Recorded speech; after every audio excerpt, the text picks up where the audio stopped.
Obviously not happy about it. Would rather stay at 8 or move up. But we're still, we've been studying the draft already for the 8th pick, and there's still a lot of players there that we like, and I think we'll still get a good player at 10. So not too worried about it.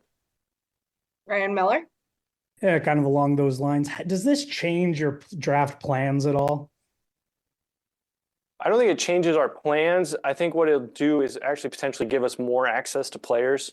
Being at 8, as you move higher up in the draft, you get access to less players because people don't believe that they're actually going to, the agents do their work to see where their guys will go. And so I think by falling to 10, we actually are going to have more access to guys that, maybe the guys that are going to go 14, 15, 16, we can convince them to come in for number 10 rather than number 8. So it may actually, in a weird way, give us more access to players. Andy Larson? Yeah. It's, obviously at the combine and learning more about this draft over the last month or so, how much is it solidifying it, or does it still feel as kind of up in the air as it did, when we talked last, like that this is a unique draft?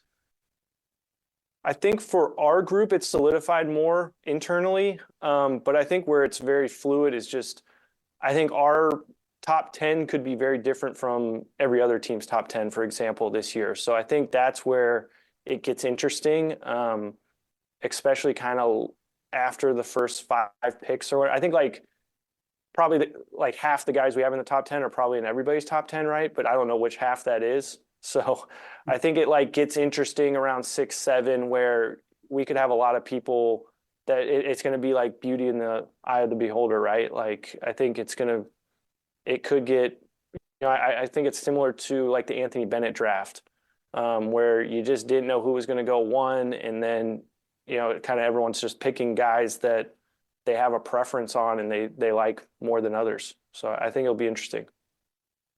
Go ahead, Ryan.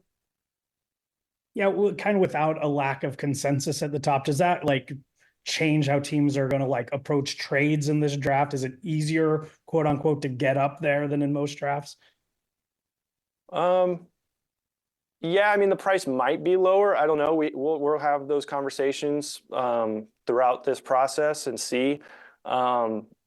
It might, but I think on the flip side of how motivated are you to move up if the player, if you're not sure that the player is going to be an all-star player either. So I think it's kind of like double-edged sword, right? It might be cheaper to move up, but do you still want to move up, or are you just going to live with whoever ends up at your pick?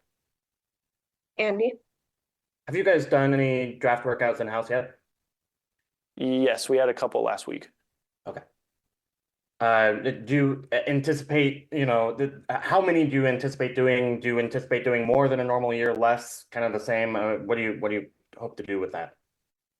Hopefully the same. I mean, we try to get a lot of guys in every year. I mean, we used to announce them, and you guys knew how many people were coming in, and we've stayed around that number ever since I've gotten here, and we like to get a lot of people in our building. I think it helps us get to know guys, obviously, and get to see them on a more personal level, but then also they get to see Salt Lake, and the summertime's pretty nice out there, so it's a good little sales pitch as well for whenever the guy becomes available in the future if we don't draft him.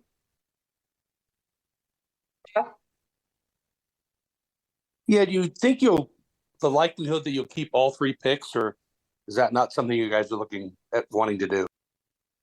I get that question a lot, not just from media people, but around the league. The most basic answer is just, yeah, we're right now, we don't have any trades that we've executed on to trade them. We're going to have conversations around our picks. We're definitely open to discussing them with everybody around the league. But as of today, we have all 3 picks. So the way we operate is that we have to select them. So I think, again, everyone wants to know, what are you going to do with all 3 picks? And until someone offers us something that we like to trade one of them, we're going to pick them. Andy?